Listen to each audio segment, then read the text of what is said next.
Hola, bienvenido a Billy. Gracias por estar aquí. Esperamos que disfrutes este contenido y que tengas un día increíble. Vamos a empezar. Hay una pregunta que me persigue desde aquella mañana, que se mete entre mis sueños como una espina invisible. ¿En qué momento exacto dejé de conocer al hombre que dormía a mi lado? No fue de golpe, no fue una explosión ni un portazo, ni una traición descubierta a la luz del mediodía. Fue algo mucho más cruel. Fue como cuando dejas una flor en un jarrón y no te das cuenta de que el agua se está pudriendo hasta que el tallo ya es negro por dentro y la flor todavía sonríe hacia afuera, hermosa y mentirosa. Así fue con Javier. Me llamo Carmen. Tengo 42 años y durante casi una semana fui el objetivo de un hombre que un día me prometió amor eterno frente a un altar. Me lo prometo a mí misma cada vez que lo cuento. No voy a llorar mientras digo todo esto, porque lloré demasiado en silencio dentro de esas paredes, y esas lágrimas no merecen más espacio en mi vida. Empecemos desde el principio, desde el olor a café. Siempre me levanté antes que Javier. Era una costumbre que nació sola, sin que nadie me la impusiera. Me gustaba tener esa media hora de paz en la cocina, mientras la casa aún olía a sueño y el barrio apenas comenzaba a despertar. Hervía el agua, cortaba el pan, escuchaba los pájaros en el patio y me sentía, aunque sea por esos 30 minutos, completamente entera. El antiguo Javier llegaba a esa media hora como si fuera un regalo.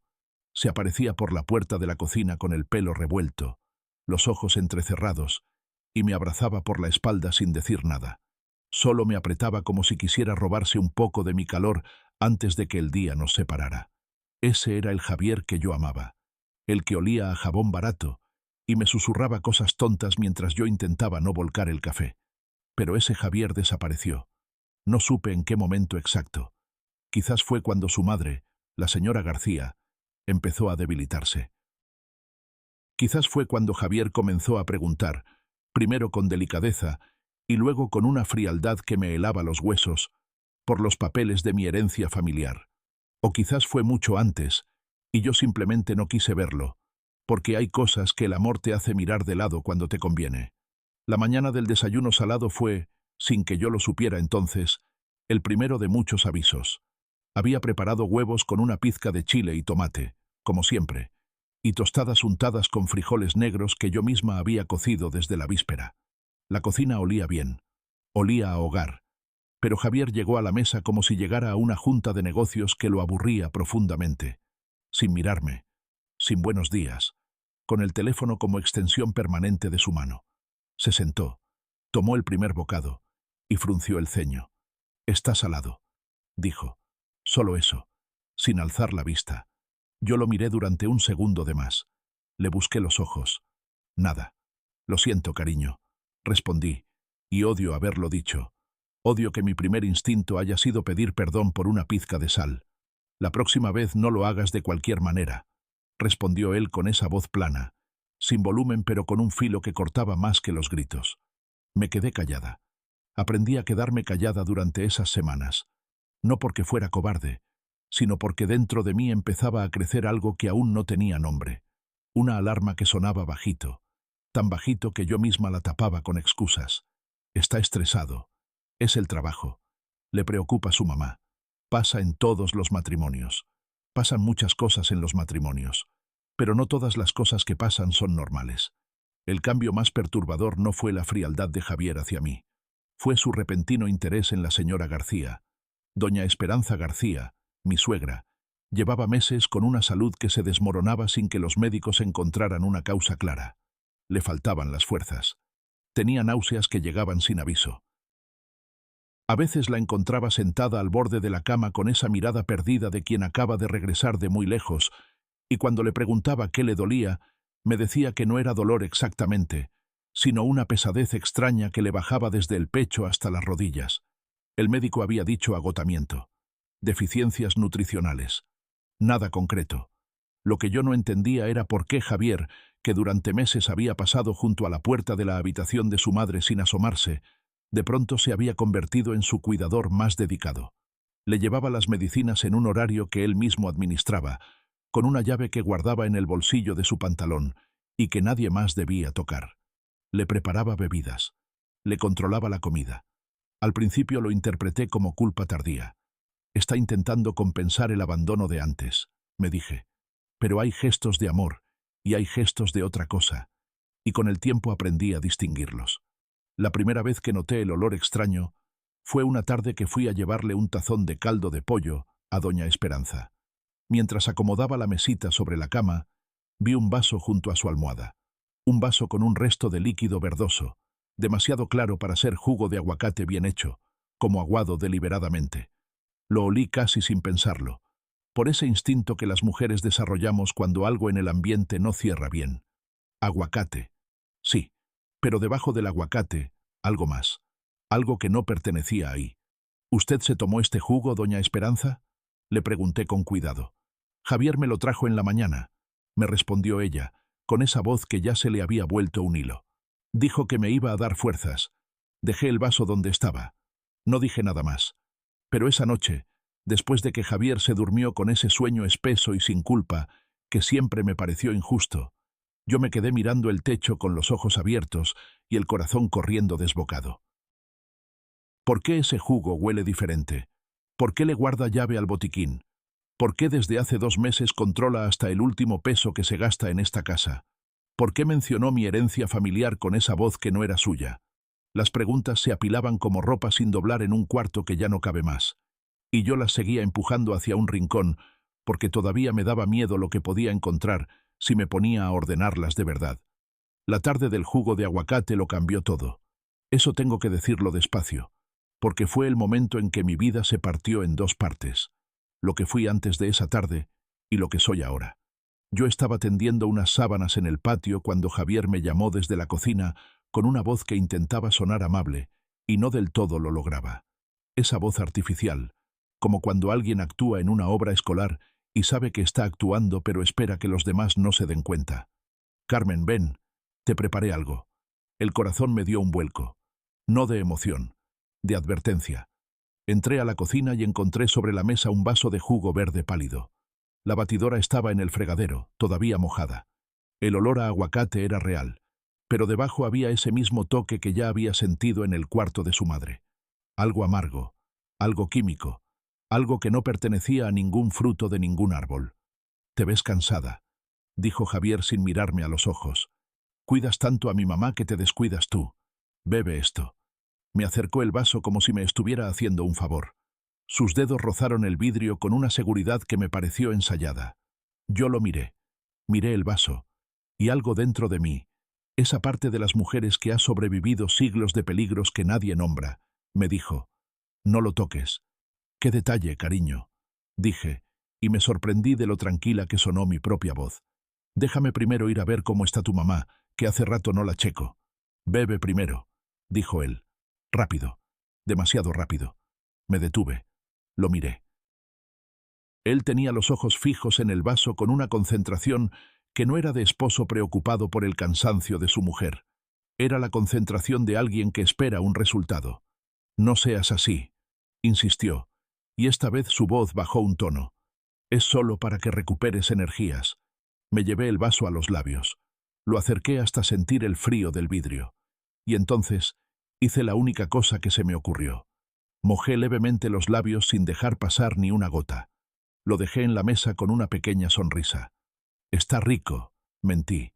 «Me lo termino al rato». Javier me sujetó la muñeca. No con violencia, pero me la sujetó. «Termínatelo ahora». Ahí se me acabaron todas las dudas que me quedaban. Ningún esposo le sujeta la muñeca a su mujer para que se tome un jugo. Ningún hombre que te quiere te mira con esa frialdad calculadora mientras espera que tragues algo. Ese gesto no tenía nada de amor. Ese gesto tenía la forma exacta del miedo de alguien que necesita que su plan funcione y va perdiendo el control. Sonreí otra vez. Dios sabe cómo. «Cariño, ya lo probé, y de verdad quiero ir a ver a tu mamá primero. Pobrecita, tiene sed». Solté la muñeca despacio, tomé el vaso y salí de la cocina caminando como si nada, como si el corazón no me estuviera retumbando en las orejas. En el pasillo me detuve. Aspiré por la nariz. Ese amargor en los labios, ese rastro mínimo que no había logrado evitar. Sabía a medicamento molido o a algo peor. No era el amargor del aguacate maduro ni del limón que a veces le echamos. Era otra cosa, una cosa que no debería estar ahí. Entré al cuarto de doña Esperanza. Ella estaba acostada de lado con los ojos a medias. Junto a la mesita había un vaso vacío, el mismo vaso que yo había visto esa mañana. Sin pensarlo mucho, dejé el jugo que me había dado Javier sobre la mesita, junto al vaso vacío, y me senté a su lado. ¿Tiene sed, doña Esperanza? Ella asintió débilmente. Ahorita le traigo agua, le dije. Y mientras me levantaba, miré el vaso nuevo, el que Javier había preparado para mí, y tomé una decisión que quizás me salvó la vida. Lo dejé ahí donde podía ser visto, ahí donde cualquiera, con suficiente sed, podría tomarlo. No fue un plan calculado. Fue un instinto de supervivencia que actuó más rápido que mi cabeza. Lo que pasó después fue simultáneamente el momento más aterrador y el más revelador de toda esta historia. Volví a la cocina por el agua. Tardé menos de 5 minutos. Cuando regresé al cuarto de doña Esperanza, ella tenía el vaso en la mano, y ya había bebido casi la mitad. Me quedé en el umbral. No tuve tiempo de procesar lo que estaba viendo antes de escuchar mis propios pasos volviendo hacia la sala, donde encontré a Javier mirando el teléfono. «Cariño», le dije, y escuché mi voz sonar extrañamente serena. «No sé si el jugo que me preparaste estaba bueno. No lo sé bien. Tu mamá se lo bebió». El silencio que siguió duró quizás 3 segundos. 3 segundos en los que el rostro de Javier pasó por 20 colores distintos. Vi cómo el color le abandonó primero la boca, luego los pómulos, luego los ojos. Vi cómo su mandíbula se desajustó levemente, como si las bisagras no respondieran. Vi cómo sus manos, que sostenían el teléfono, lo dejaron caer sin escuchar el golpe. «¿Qué dijiste?», murmuró. «Que tu mamá tenía sed y se tomó el jugo que dejé sobre la mesita». Lo que siguió fue el pánico más puro y más delator que he visto en un ser humano en toda mi vida. Javier salió disparado hacia el pasillo. Lo escuché correr. Escuché la puerta del cuarto golpear la pared. Escuché su voz rota llamando a su madre. Me quedé parada en la sala durante unos segundos que se sintieron eternos, con las manos apretadas contra el pecho y la comprensión bajándome por el cuerpo como agua helada. Ese pánico no era el de un hijo que teme por su mamá enferma. Ese pánico era el de alguien que acaba de darse cuenta de que su plan se fue por el caño equivocado. Cuando entré al cuarto, doña Esperanza estaba en el suelo junto a la cama, sin fuerzas para sostenerse. Javier la sostenía con manos que le temblaban como hojas, repitiendo: «Mamá, mamá, reacciona», con una voz que sonaba igual de desesperada que culpable. «Hay que llevarla al hospital», dije. Y Javier, que un momento antes era el hombre que controlaba cada centavo de esta casa y guardaba los medicamentos con llave, solo pudo asentir como un niño al que le acaban de descubrir una travesura demasiado grande. En el camino al hospital, iba yo en el asiento de atrás sosteniendo a doña Esperanza. Ella respiraba. Apenas, pero respiraba. Tenía los labios pálidos y la piel del color del papel viejo. Javier manejaba con las manos crispadas sobre el volante, mirando el espejo retrovisor cada 30 segundos, con unos ojos que ya no eran los de mi marido, sino los de un hombre que está haciendo cuentas de lo que puede perder. No hablamos. El silencio en ese carro fue el más largo de mi vida. Pero yo no estaba quieta por dentro. Por dentro yo ya había tomado una decisión. Cuando llegamos al hospital y los enfermeros se llevaron a doña Esperanza en una camilla, aproveché que Javier estaba en recepción hablando con una enfermera para volver al carro. La noche afuera olía a noche de ciudad, a gasolina y a flores que alguien había dejado junto a la entrada. Abrí la guantera con dedos que procuré mantener firmes. Pañuelos, un ticket de gasolina, una estampita de la Virgen que alguien había puesto ahí no sé cuándo, y un frasco pequeño, sin etiqueta, con un líquido transparente hasta la mitad. Lo abrí, lo olí. Alcohol. No el alcohol del tequila ni del aguardiente. Otro alcohol, más amargo, más penetrante, el olor de algo que no tiene nombre en la cocina de ninguna casa normal. Lo cerré. Lo guardé en mi bolsa con tanto cuidado como si fuera cristal. Volví al hospital. Cuando Javier me preguntó dónde había estado, le dije: «En el baño». Y tuve que aguantar que me mirara con sus ojos nuevos, esos ojos de calculadora, mientras intentaba descifrar si yo sabía algo o solo era una mujer con vejiga débil. «¿Cómo está tu mamá?», pregunté. «Haciéndole estudios», respondió. y nos sentamos en esas sillas de espera de plástico azul, uno junto al otro, como dos extraños unidos por un apellido y por un secreto que ninguno de los dos iba a nombrar todavía. Esa noche no dormí. Javier dormía a mi lado con esa respiración profunda y despreocupada que a mí siempre me pareció hermosa y que esa noche me resultó monstruosa. ¿Cómo puede dormir alguien que tiene ese frasco en su guantera? ¿Cómo puede cerrar los ojos con esa calma una persona que le puso veneno al jugo de su propia esposa? Porque ya no tenía dudas. Ya había dejado de buscarle explicaciones alternativas. Me levanté en silencio. Fui al escritorio del cuarto de al lado. Encendí la lámpara pequeña. Saqué una libreta y empecé a escribir.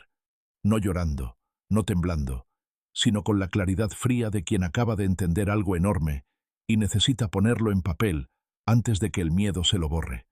Escribí cada cosa extraña que había notado en las últimas semanas. La llave del botiquín que solo Javier tenía. Los jugos que le llevaba a su mamá con una frecuencia nueva y sospechosa. El control repentino de las finanzas. La mención a mi herencia con esa voz de quien ya está contando dinero que todavía no es suyo. El frasco sin etiqueta. El jugo que no debí beber. Y entonces, en el tercer cajón del escritorio que supuestamente era solo de Javier y que yo nunca había abierto porque en los matrimonios uno aprende a no abrir ciertos cajones, encontré la carpeta. Azul. Limpia. Reciente. La abrí. Y ahí estaba mi nombre. Mi nombre completo, con todos mis apellidos, en la primera página de una póliza de seguro de vida que yo nunca había firmado. Beneficiario. Javier Rodríguez. Monto. Una cifra que tardé varios segundos en leer bien porque los ceros se me revolvían. Me senté en el suelo. Literalmente me senté en el piso de ese cuarto con la carpeta sobre las rodillas porque las piernas ya no me sostenían. Busqué la página de la firma. La encontré. Me estudié esa firma durante un minuto entero. Era parecida. Era casi perfecta. Pero yo conozco mi firma mejor que nadie. Y hay una pequeña línea diagonal que siempre hago al final. Una pequeña vanidad de caligrafía que mi maestra de primaria me enseñó y que nunca abandoné. Esa línea no estaba ahí. La curva final era demasiado larga. Alguien la había copiado bien, pero no perfectamente. Alguien había falsificado mi firma. Y ese alguien dormía a 4 metros de donde yo estaba sentada en el suelo, con su respiración profunda e injustamente tranquila. Fotografié todo, hoja por hoja, sin que me temblara el pulso porque a veces el miedo extremo tiene el efecto opuesto. Te convierte en hielo. Te vuelve precisa. Guardé todo de regreso exactamente como lo había encontrado. Y cuando volví a la cama y me acosté junto a Javier en la oscuridad, con los ojos abiertos hacia el techo, me hice a mí misma una promesa. No iba a confrontarlo sin pruebas. No iba a gritarle ni a llorarle ni a suplicarle una explicación. Eso era lo que él esperaba. Que yo reaccionara emocionalmente para poder descalificarme, para poder decirle al mundo que su mujer estaba histérica, que inventaba cosas, que no estaba bien de la cabeza. No, yo iba a ser más inteligente que su miedo. Y tenía exactamente el tiempo que Javier tardara en encontrar otro momento oportuno. Los días que siguieron fueron los más largos de mi vida. Aprendí a actuar. Aprendí a desayunar frente a ese hombre que quería matarme y sonreír sin que se notara que por dentro yo estaba construyendo una muralla ladrillo por ladrillo. Aprendí a preguntar con voz suave cómo estaba su mamá en el hospital, mientras en mi cabeza repasaba las pruebas que iba acumulando. Aprendí a no mirar el frasco en mi bolsa cada vez que pasaba junto a ella. Y aprendí a grabar. La noche en que Javier creyó que yo ya dormía y se encerró en el cuarto con el teléfono, yo estaba al otro lado de la puerta entreabierta con el celular pegado a la pared, con la aplicación de grabación encendida y el volumen al máximo. Lo escuché hablar en voz baja con alguien cuya voz yo no podía oír. Ya falta poco. Solo tengo que esperar el momento oportuno. Pausa. No. Todavía no sospecha nada. Pero tengo que darme prisa. No puedo alargar esto mucho más. Pausa. Ayer lo intenté. Sí, fue un error. No debía habérselo bebido ella. Me pegué a la pared. La espalda contra el yeso frío. El pulso en la garganta. Cuando todo termine y reciba el dinero, procedemos según el plan original. Una pausa más larga. No te preocupes. No le daré tiempo de hacer nada. Me aseguraré de ello. Solo tengo que encontrar otra manera. Otra manera. 2 palabras que se me metieron en los huesos y no salieron en días. Detuvo la grabación antes de que Javier abriera la puerta. Guardé el teléfono bajo la manga de mi sudadera y caminé de vuelta a la sala como si acabara de salir por agua. Cuando él apareció en el pasillo con esa cara de quien acaba de terminar de planear algo, le sonreí. «Cariño, ¿mañana no tienes trabajo?» «Tengo cosas que hacer», respondió, y se fue a la cocina a tomar agua mientras yo me sentaba en el sofá y ponía cara de mujer cansada que solo quiere dormir. Esa noche, en la oscuridad, conté mis pruebas como si fueran monedas. El frasco sin etiqueta, guardado en el fondo de mi bolsa. Las fotos de la póliza de seguro falsificada, respaldadas en una cuenta de correo que Javier no conocía. La grabación de la llamada, guardada con un nombre que no decía nada. Y al día siguiente, sin que Javier supiera nada, fui al hospital. No a visitar a doña Esperanza solamente. Fui a buscar al doctor Morales. El doctor Morales llevaba años siendo el médico de cabecera de la familia. Era un hombre de pocas palabras y muchas certezas, el tipo de médico que te mira a los ojos cuando te habla y no necesita adornos para que le creas. Cuando le mostré el frasco, cuando le conté todo sin dejarme llevar por el llanto, cuando le pedí que analizara los restos de jugo que había guardado cuidadosamente en 2 bolsitas de plástico dentro de un recipiente de especias en la parte de atrás del refrigerador, él me miró durante un momento largo. «Señora Carmen», me dijo, «¿está usted segura de lo que está diciendo?» «Doctor», le respondí, «estoy más segura de esto que de cualquier cosa en los últimos 10 años de mi vida». Y me creyó. Eso fue lo que más me sorprendió. Y también lo más agradecido que le he estado a alguien en mucho tiempo. Que me creyó sin pedirme que llorara, sin preguntarme si quizás estaba exagerando, sin decirme que seguro tenía una explicación lógica. Me creyó, tomó las muestras, y me dijo que me llamaría cuando tuviera resultados. Salí del hospital con el sol pegándome en la cara y algo muy extraño en el pecho. No era alivio. Todavía no. Era más bien esa sensación de cuando en un partido de fútbol el marcador lleva tiempo en 0 y de pronto tu equipo mete el primer gol. Solo el primero. Todavía queda mucho partido.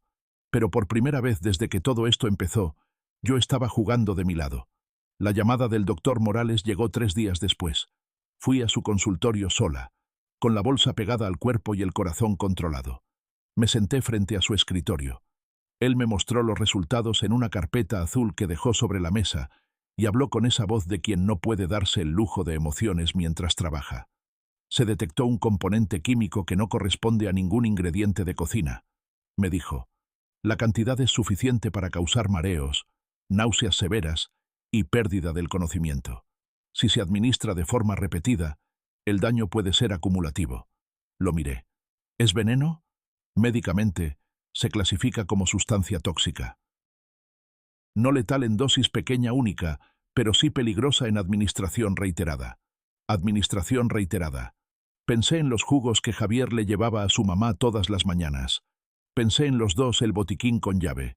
Pensé en los 2 meses que doña Esperanza llevaba debilitándose sin que ningún médico encontrara la causa.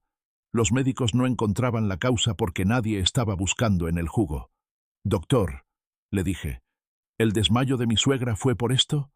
Los síntomas que presentó coinciden con los efectos de esta sustancia, respondió. Apoyé los codos en sus rodillas, no en las mías, sino en las mías, y tomé aire. El doctor Morales me miró con esa mirada que tienen los médicos buenos cuando ya no están hablando de medicina sino de algo más grande. «Señora Carmen, ¿se siente segura en su casa?» Y yo, que había prometido no llorar, tuve que apretarme los labios durante 3 segundos antes de poder contestar. «A veces no, doctor». Él asintió. Me entregó la carpeta azul. «Guárdela bien. No la muestre a nadie todavía. Y si necesita ayuda, llámeme». Salí de ese consultorio con las pruebas en la mano, y algo que no esperaba encontrar ese día. La certeza de que no estaba sola. Esa noche, mientras Javier veía televisión en el cuarto y yo estaba sentada en el borde de la cama con la carpeta azul, la grabación en el teléfono y las fotos de la póliza abiertas en la pantalla, ordené todo por última vez. Tenía el motivo, la herencia, el seguro de vida falsificado. Tenía el método, la sustancia tóxica en el jugo. Tenía la evidencia, el análisis de laboratorio, el frasco, la grabación. Y tenía a doña Esperanza, que estaba en el hospital recuperándose, sin saber todavía que su propio hijo había estado envenenándola también a ella, por accidente o como daño colateral de un plan que nunca contempló, que la equivocada fuera a beber el jugo equivocado. Solo me faltaba una cosa: el momento. Y el momento, lo sabía yo, estaba por llegar. Porque Javier había dicho: solo tengo que encontrar otra manera, y los hombres que dicen eso no esperan mucho. Lo que Javier no sabía era que yo tampoco. Me acosté a su lado. Apagué la luz. Lo escuché respirar. Y por primera vez en semanas, dormí. Dormí de verdad, con ese sueño limpio de quien ya ha tomado una decisión y solo espera la hora de ejecutarla. Porque mañana iba a terminar todo esto, una forma u otra. Amanecí antes de que el sol terminara de decidirse. Había una luz gris y tímida entrando por las rendijas de las cortinas, ese tipo de luz que no es de día ni de noche, sino de algo intermedio, como si el mundo también estuviera esperando a ver qué pasaba. Me quedé unos minutos sin moverme, escuchando la respiración de Javier. Regular, profunda, sin culpa. Me pregunté, como me había preguntado tantas noches en esas semanas, ¿cómo se duerme así? ¿Cómo cierra alguien los ojos con esa tranquilidad cuando tiene un plan como ese en la cabeza? Y la única respuesta que encontré fue que Javier llevaba tanto tiempo creyendo que era el más inteligente en cualquier cuarto donde entrara, que simplemente nunca consideró que alguien pudiera estarle un paso adelante. Menos yo. Me levanté despacio, sin hacer ruido, con esa habilidad que aprendí en esas semanas de convivir con mi propio miedo. Fui al baño. Me lavé la cara con agua fría y me miré al espejo durante un momento que necesitaba ser largo. La mujer que me devolvió la mirada no era la misma de 2 meses atrás. Esa de antes tenía los ojos suaves, un poco ingenuos todavía, con esa confianza tranquila de quien cree que su casa es un lugar seguro. La que me miraba ahora tenía los ojos de alguien que ha aprendido cosas que habría preferido no saber, pero que ya sabe y no puede desaprender. Era una mirada más dura, pero también más clara. Me sequé la cara, me arreglé el cabello, y me dije en voz muy baja, tan baja, que casi no era voz, sino pensamiento con forma de sonido: hoy termina esto. Había preparado todo la noche anterior. La bolsa pequeña estaba en el fondo del closet, detrás de los suéteres que Javier nunca tocaba porque decía que le daban calor. Dentro estaba la carpeta azul del doctor Morales con los resultados del análisis. El teléfono con la grabación cargada al 100%. Las fotos de la póliza de seguro falsificada, impresas en papel en la papelería del barrio la tarde que Javier había salido a hacer no sé qué diligencia, porque yo ya no le creía nada de lo que decía que iba a hacer. Y la nota cronológica. Fechas, horas, detalles, todo escrito con letra chica pero legible en 3 páginas de libreta. También había guardado ahí mi identificación, una tarjeta de crédito que Javier no sabía que tenía, y el número del abogado que me había dado el doctor Morales al final de nuestra conversación del martes. Un hombre especializado en casos de violencia intrafamiliar que llevaba 20 años trabajando con mujeres en situaciones que el mundo prefiere no nombrar. No había llamado todavía, pero tenía el número, y lo que iba a pasar esa mañana iba a determinar cuándo marcarlo. Javier se despertó cerca de las 9. Yo estaba en la cocina preparando café, actuando la normalidad con la misma concentración con que un cirujano sostiene el bisturí, sin temblar, sin apresurarse, sin cometer errores. Escuché sus pasos pesados en el pasillo, el ruido del baño, el grifo, luego sus pasos de nuevo, esta vez hacia la cocina. Se sentó a la mesa sin saludar. Sacó el teléfono. «¿Cómo dormiste?», le pregunté. «Bien», respondió, sin levantar la vista. Le puse la taza de café enfrente. Él la tomó sin decir gracias. Eso tampoco era nuevo. Me senté frente a él con mi propia taza y lo observé durante unos segundos. Tenía ojeras que no eran de cansancio sino de tensión acumulada. La mandíbula un poco apretada. La mano derecha moviéndose sobre el teléfono con esa velocidad nerviosa que yo ya había aprendido a leer como señal de que algo lo traía inquieto. Estaba planeando, o replaneando.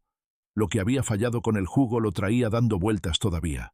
«Cariño», dije, y usé ese tono de voz específico, el suave, el que él asociaba con la mujer que no sospechaba nada. «¿Cómo está tu mamá? ¿Hablaste con el hospital esta mañana?» «Están haciéndole más estudios», respondió sin entusiasmo. Qué bueno que está en manos del doctor Morales, dije, y vi cómo su mano se detenía una fracción de segundo sobre el teléfono antes de continuar. Él es muy cuidadoso, muy detallista. Javier levantó la vista. Me miró. ¿Por qué dices eso? Porque me da tranquilidad, respondí con una sonrisa. Saber que alguien tan bueno la está atendiendo. Él me siguió mirando durante un momento. Luego volvió al teléfono. Pero yo vi lo que necesitaba ver. El músculo de su quijada tensándose apenas. La sombra de algo que no era tranquilidad pasando por sus ojos. El doctor Morales lo ponía nervioso. Y eso era exactamente lo que yo quería confirmar. A las 10:30 recibí la llamada. Salí al patio fingiendo que iba a tender un mantel y contesté en voz baja. Era el doctor Morales. Señora Carmen, le hablo para decirle que ya presenté un reporte médico formal ante las autoridades sanitarias, como estoy obligado a hacer cuando encuentro evidencia de intoxicación no accidental en un paciente. El informe incluye los resultados del análisis que usted me trajo. Me apoyé en la pared del patio. El sol ya picaba, aunque fuera temprano. ¿Eso qué significa, doctor? Significa que el proceso tiene su propio camino ahora, independientemente de lo que usted decida hacer. Pero le recomiendo que si va a actuar, lo haga pronto. Estos casos se mueven rápido una vez que la maquinaria oficial empieza. Entendido, dije. ¿Cómo está usted? Dudé un segundo. Lista. Hubo una pausa breve. Bien. Tenga cuidado, señora Carmen. Colgué. Guardé el teléfono. Miré el cielo azul sobre el patio, ese cielo sin preguntas, y respiré 3 veces seguidas como me había enseñado a hacer mi mamá, cuando de niña me ponía nerviosa antes de los exámenes. Respira, piensa, actúa. Entré de nuevo a la casa. Javier seguía en la mesa, pero ahora tenía la computadora portátil abierta. Tecleaba algo con esa velocidad de quien escribe mensajes que no quiere que nadie lea. Cuando escuchó mis pasos, cerró la pantalla a la mitad, sin llegar a cerrarla del todo, que es la forma más deladora de intentar esconder algo. Me senté frente a él. Javier, dije, solo su nombre. Nada más. Algo en el tono debió alertarlo, porque levantó la vista de golpe, y por primera vez en semanas nos miramos de verdad, sin el filtro de la actuación, sin la capa de la normalidad fingida, solo sus ojos y los míos, y lo que había entre ellos, que ya no era amor, sino el peso enorme de todo lo que los dos sabíamos, y ninguno había dicho todavía. ¿Qué pasa?, preguntó. Su voz sonó cuidadosa. Tenemos que hablar, respondí, pero no aquí solos. Quiero que lo hagamos delante de tu mamá. Ese fue el primer momento en que vi miedo real en sus ojos, no el pánico del día del jugo, que había sido más de animal acorralado. Este era diferente. Este era el miedo de alguien que de pronto entiende que el terreno debajo de sus pies es más inestable de lo que creía. ¿Para qué? Mi mamá está en el hospital, Carmen. No es el momento de... Entonces vamos al hospital. Lo interrumpí. Se quedó callado. ¿De qué quieres hablar?, preguntó finalmente. Y ahora su voz tenía un tono controlado. Ese tono de quien está midiendo cada sílaba antes de soltarla.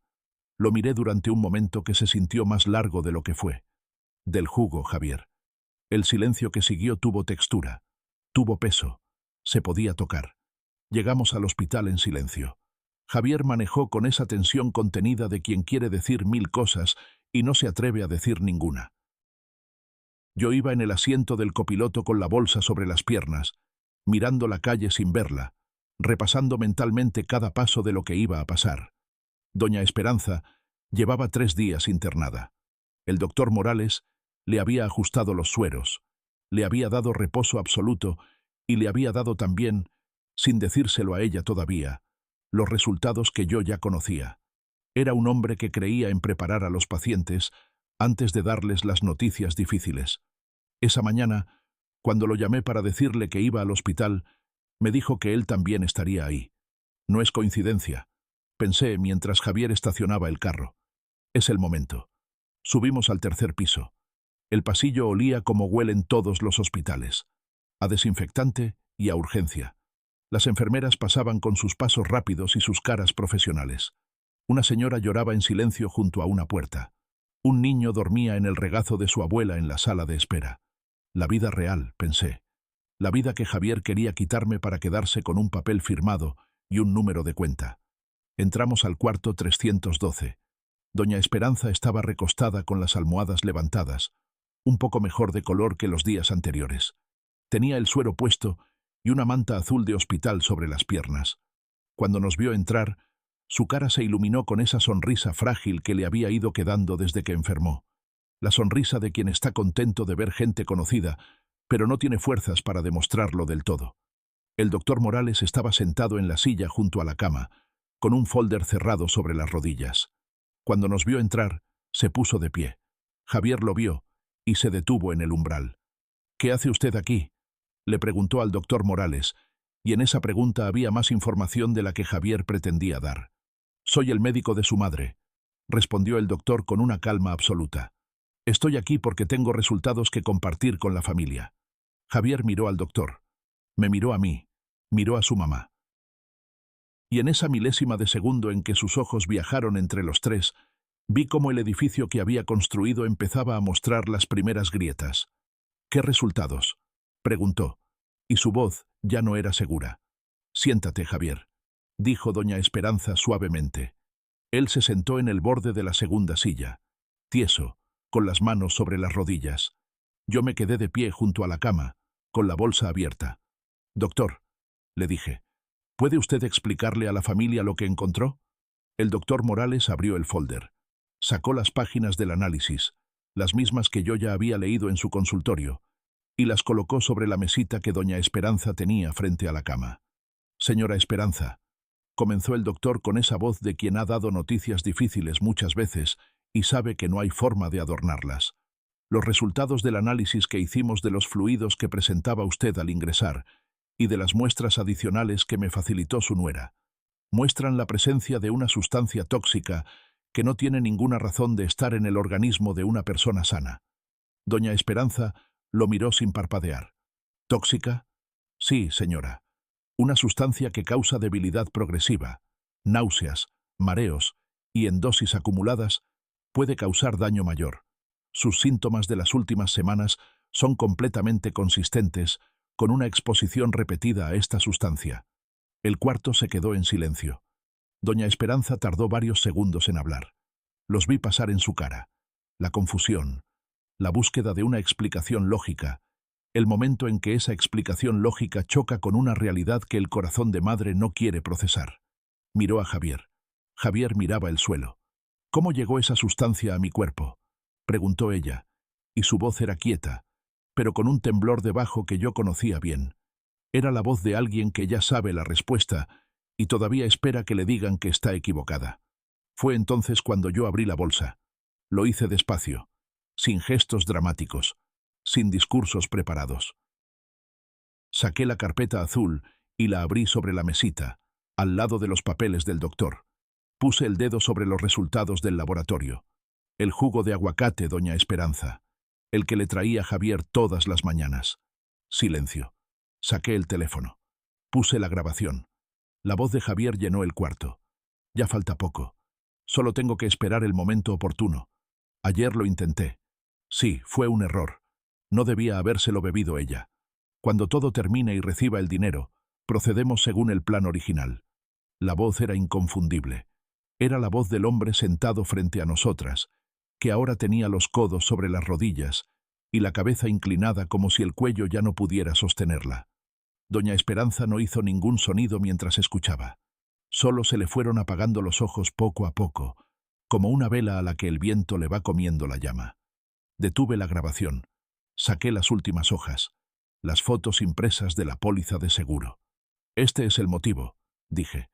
«Una póliza a mi nombre, con mi firma falsificada, donde el beneficiario es Javier, por una cantidad que no voy a decir en voz alta porque la vergüenza de este hombre no merece ese número». Puse los papeles sobre la mesa y esperé. Javier no levantó la vista durante un tiempo que se sintió muy largo. Cuando lo hizo, sus ojos estaban rojos, no de llanto, sino de la presión de alguien que ha estado apretando los dientes desde hace demasiado tiempo y ya no puede más. «Carmen», dijo, y su voz sonó rota de una forma que yo no había escuchado en toda nuestra vida juntos. «No», lo interrumpí, suave pero definitivo, como se cierra una puerta que llevas años sosteniendo abierta. No me expliques nada, Javier. Ya no hay nada que explicar. Necesitas escucharme. No, respiré. Lo que necesito lo tengo aquí. Señalé la bolsa. Todo lo que necesita saber la ley está en esta bolsa. El doctor Morales ya presentó su reporte ante las autoridades sanitarias esta mañana. Lo que yo presente con esto, sostuve el bolso, es el siguiente paso. Javier me miró como si yo fuera una persona que acababa de aparecer donde antes había otra persona completamente diferente. Y supongo que en cierta forma era exactamente eso. Doña Esperanza, dije, volviéndome hacia ella. Lamento mucho que esto haya llegado a sus oídos de esta manera. Usted no merece ninguno de estos dolores. La señora tenía los ojos húmedos.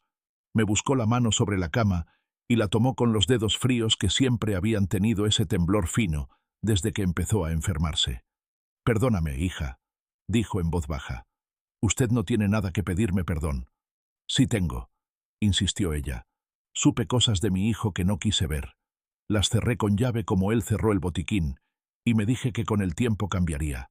Una madre tarda demasiado en reconocer que a veces el amor no alcanza para arreglar lo que está roto por dentro. Le apretó la mano. Lo que importa ahora es que usted se recupere. Doña Esperanza asintió. Luego miró a su hijo con una expresión que yo nunca voy a olvidar. No era odio, no era asco, era algo peor que ambos. Era la mirada de alguien que acaba de ver desmoronarse algo en lo que había invertido toda una vida, y ya no tiene energía para el enojo porque el dolor es demasiado pesado. Javier, le dijo simplemente, ¿qué hiciste? Y Javier, el hombre que había planeado mi muerte con la misma frialdad con que planifica una compra, el hombre que había falsificado mi firma y guardado un frasco sin etiqueta en la guantera del carro familiar, el hombre que había envenenado lentamente a su propia madre como daño colateral de su propio plan. Ese hombre se dobló hacia adelante con la cara entre las manos y empezó a llorar. No fue un llanto bonito. No fue el llanto de los arrepentidos de las películas que se ven nobles en su dolor. Fue feo y entrecortado, y demasiado tarde, como casi todas las cosas que Javier había hecho en los últimos meses. Yo lo miré llorar durante unos segundos, y no sentí lo que pensaba que sentiría. No sentí triunfo. No sentí rabia. No sentí ese alivio explosivo que imaginé cuando ensayé este momento en mi cabeza durante noches sin dormir. Sentí tristeza, una tristeza quieta y honesta, como cuando se muere algo que uno amó de verdad y que ya llevaba mucho tiempo muriendo. Sentí lástima, no por lo que él iba a enfrentar ahora, eso era justo, sino por lo que habíamos sido antes, por el hombre de las mañanas abrazadas en la cocina, por las promesas que se dijeron frente a un altar y que él fue rompiendo en silencio mucho antes de que yo me diera cuenta. Se puede llorar la pérdida de algo y al mismo tiempo estar completamente segura de que lo que estás haciendo es lo correcto. Doctor, le dije, volviéndome hacia el doctor Morales, que había permanecido de pie en su rincón con esa compostura profesional que le agradecí profundamente. ¿Puede usted quedarse con doña Esperanza un momento? Por supuesto, respondió. Tomé mi bolsa. Me acomodé el cabello y le hablé a Javier una última vez, no en voz alta, no para que el hospital lo escuchara, sino en ese volumen personal e íntimo que solo existe entre dos personas que se conocen bien. Voy a presentar todo esto, dije. Las autoridades se van a comunicar contigo. No intentes hablar conmigo antes de que haya un abogado de por medio, y no te acerques a tu mamá hasta que ella te lo pida. Ese es su derecho, no el tuyo. Javier levantó la cara, los ojos hinchados, la quijada temblando. Carmen, por favor, susurró. Cuídate, Javier. Y salí del cuarto. El pasillo del hospital a las 11 de la mañana es un lugar muy ordinario. Enfermeras, camillas, el olor de siempre. Un médico joven revisando una tableta. Una anciana caminando despacio junto a su nieta que la lleva del brazo. Vida normal. Vida que continúa. Caminé hasta el final del pasillo, donde había una ventana que daba al patio del hospital, y me paré ahí un momento.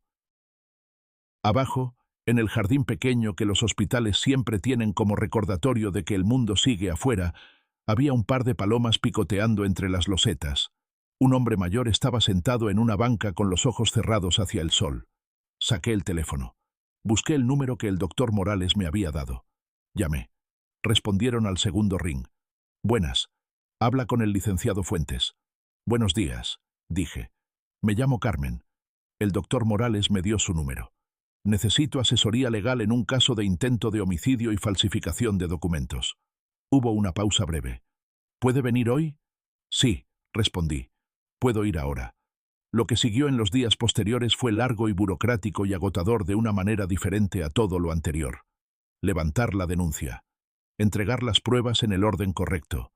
Explicar la cronología 3 veces a 3 personas distintas con 3 formularios distintos. Firmar. Esperar. Firmar de nuevo. Volver. Esperar más. El licenciado Fuentes resultó ser exactamente el tipo de persona que uno necesita cuando la vida se convierte en expediente. Metódico, sin dramatismo, conocedor de cada ángulo del proceso. Me explicó cada paso antes de darlo. Nunca me hizo sentir que estaba exagerando. Nunca me miró con esa expresión de «¿Está segura de lo que dice?», que yo tanto temía. Me creyó, como me había creído el doctor Morales. Y eso, que parece lo mínimo, fue en realidad lo más importante. Las pruebas eran contundentes. El análisis del laboratorio, la grabación, la póliza con la firma falsificada, el frasco que los peritos analizaron y confirmaron que contenía la misma sustancia encontrada en los fluidos de doña Esperanza. Todo encajaba con una precisión que el propio licenciado Fuentes me dijo que raramente veía en este tipo de casos. Generalmente estas situaciones se descubren tarde, me explicó un tarde en su oficina, cuando la persona ya está gravemente enferma o cuando ya es demasiado tarde. Usted actuó con una calma y una inteligencia que francamente no es común. Lo miré. Tuve miedo todo el tiempo, le dije. Lo sé, pero no dejó que el miedo tomara las decisiones por usted. Eso es lo que marcó la diferencia. Javier fue detenido 4 días después de que presenté la denuncia. No estaba en casa cuando llegaron. Estaba en un café del otro lado de la ciudad, según me enteré después, probablemente intentando organizar una versión de los hechos que lo hiciera ver como víctima de algún malentendido. No funcionó. Las pruebas eran lo que eran, y los hechos son tercos, como dice el dicho. Yo no estaba presente cuando lo detuvieron. No quise estarlo. Ya había estado presente en demasiadas cosas difíciles de esas semanas, y necesitaba que al menos esa parte sucediera sin que yo tuviera que mirarla. Me enteré por una llamada del licenciado Fuentes a las 3 de la tarde. Está bajo custodia, señora Carmen. Me senté en el suelo de la cocina de la pequeña casa donde me había instalado provisionalmente, la casa de mi prima Rosalba en la colonia de al lado, y me quedé ahí sentada durante un rato largo sin hacer nada en particular. No lloré. Pensé que lloraría y no lloré. Solo respiré, con ese alivio enorme, quieto y sin adornos, de cuando una tensión que has cargado tanto tiempo que ya no sabes cómo es tu espalda sin ella, finalmente se suelta. Doña Esperanza fue dada de alta 2 semanas después. Fue a vivir con su hermana, la tía Consuelo, en Guadalajara. Antes de irse me llamó. Estuvimos al teléfono casi 1 hora, hablando de cosas que probablemente habríamos debido hablarnos años antes, con esa honestidad que a veces solo llega cuando el dolor ya rompió todas las barreras que la cortesía había construido. Me dijo que se arrepentía de no haber hablado antes. Le dije que yo también. Me dijo que quería que yo supiera que la quería como a una hija, independientemente de todo. Le dije que eso era recíproco. Hubo un silencio al final de la llamada que no era incómodo, sino simplemente honesto. El silencio de 2 personas que se han dicho todo lo que necesitaban decirse y ahora están sentadas frente a la realidad de que sus vidas van a tomar caminos distintos. Cuídate mucho, Carmen. Usted también, doña Esperanza. Colgué. Me quedé un momento con el teléfono en la mano, mirando la pared. Pensé en ella en el hospital, tomando el jugo que Javier me había preparado a mí. Pensé en lo cerca que estuvimos las 2 de un final muy diferente a este, y pensé en esa extraña y retorcida ironía de que al final el error de Javier fue precisamente lo que lo delató. Creyó que yo era la mujer que no sospechaba nada, la mujer que miraría hacia otro lado, la mujer que tragaba jugos sin hacerle preguntas al sabor. Se equivocó de mujer. Hay algo que nadie te dice sobre sobrevivir a algo así. No es que todo se arregle de repente. No es que la vida vuelva a ser lo que era. No es que un buen día te levantes y sientas que el capítulo está cerrado con cierre limpio y sin flecos. Es más gradual que eso, más desordenado. Hay mañanas en que me despierto y durante los primeros 30 segundos, antes de que la memoria se active del todo, Soy simplemente Carmen que necesita café. Y luego viene el recuerdo. Y con él, esa sensación extraña que ya reconozco. No es terror. Ya pasó el terror. Es más bien el peso de saber lo que sé, de haber visto lo que vi. Pero también hay otras cosas. Hay mañanas en que me hago mi propio café y el olor me llena la cocina, y puedo sentarlo sin que signifique otra cosa que lo que es. Un olor bueno en una mañana que me pertenece a mí. Hay tardes en que salgo a caminar sin decirle a nadie a dónde voy y sin que nadie me espere con preguntas cuando regreso. Hay noches en que duermo con esa profundidad limpia de quien ya no tiene que estar a medias despierta esperando algo. Esas cosas, que antes eran invisibles porque siempre estuvieron ahí, ahora las veo, las siento. Les doy nombre. A eso lo llamo libertad, aunque no es la libertad de las películas. Es más pequeña y más cotidiana, y más mía. El proceso legal sigue su curso. El licenciado Fuentes me actualiza cada vez que hay un movimiento relevante. Las pruebas son sólidas. El proceso es lento, como todos los procesos legales, pero avanza.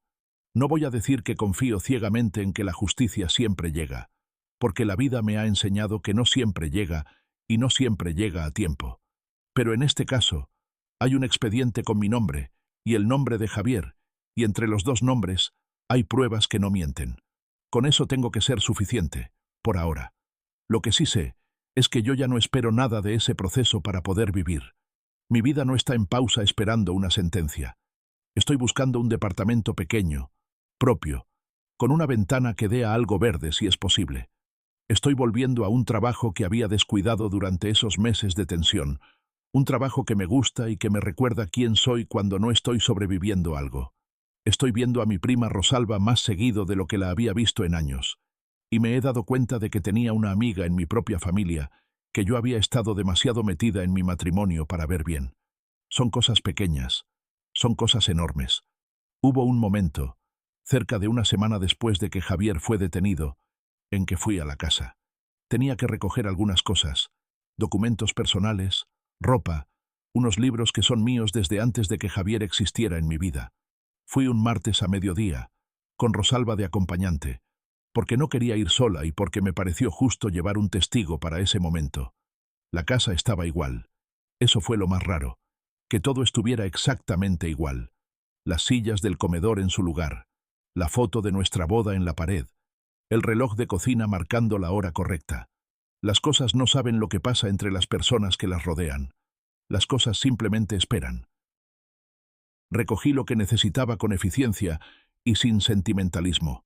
Rosalba me ayudó con las cajas y con el silencio, que es la mejor clase de ayuda que existe.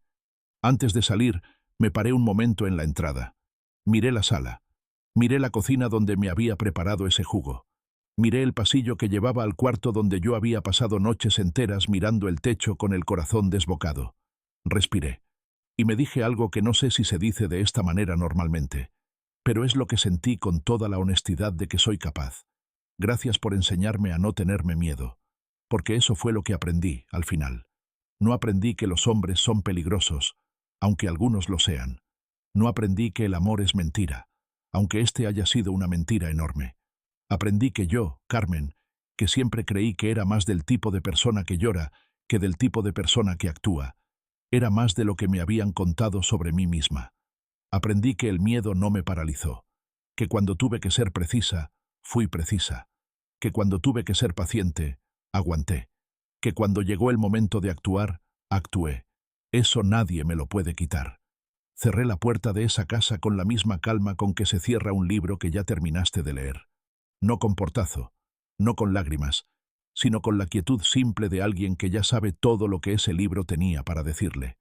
Caminé hacia el carro de Rosalba.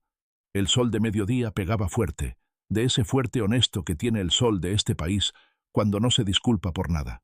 Me subí. Rosalba prendió el motor. ¿Estás bien?, me preguntó. La miré. Sí, respondí. Y era verdad.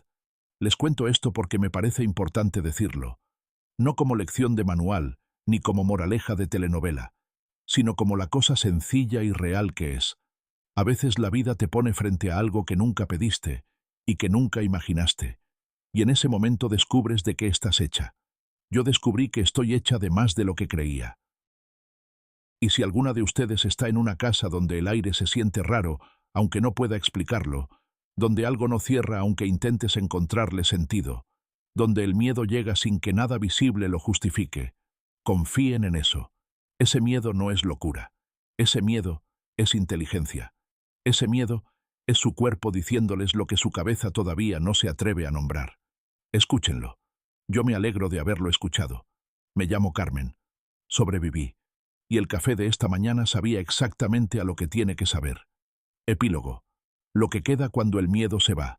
Han pasado 8 meses.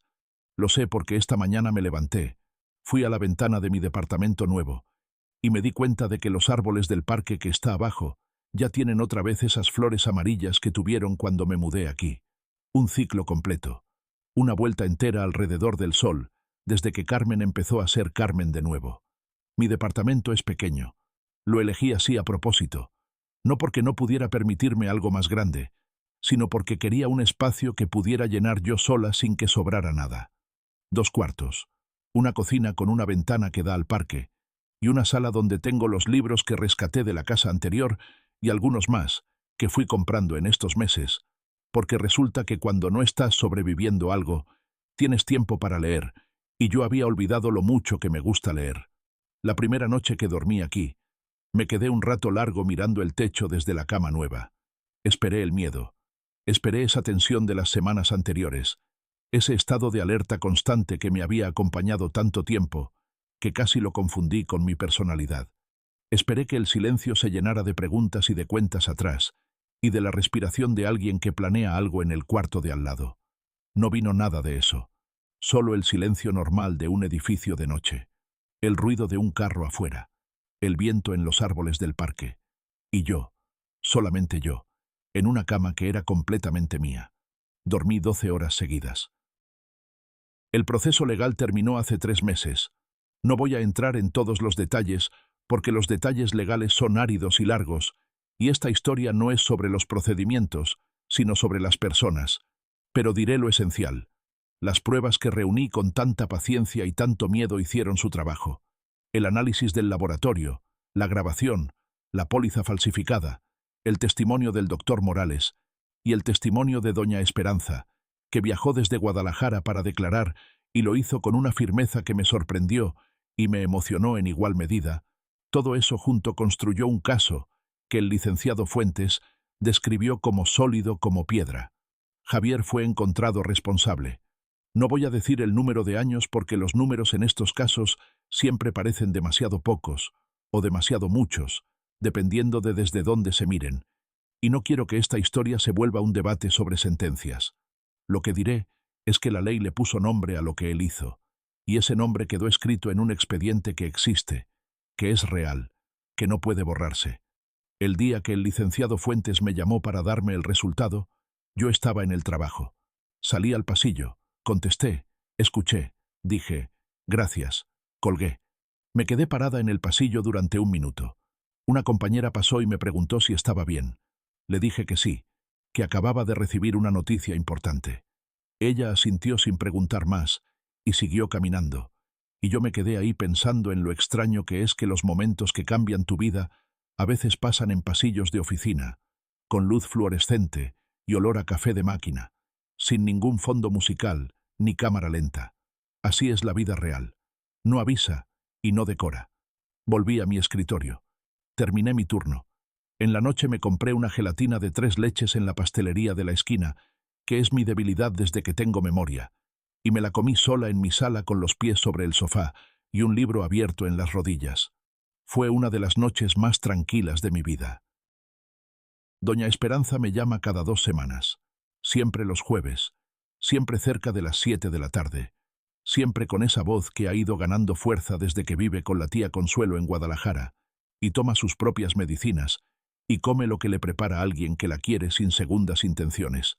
Hablamos de cosas cotidianas, de la tía Consuelo y sus chismes del barrio, del gato que doña Esperanza adoptó y que se llama Copete porque tiene un mechón de pelo parado que no cae sin importar cuánto lo peine, de las telenovelas que ve por las tardes, de las flores que está aprendiendo a cultivar en macetas en el balcón de la hermana.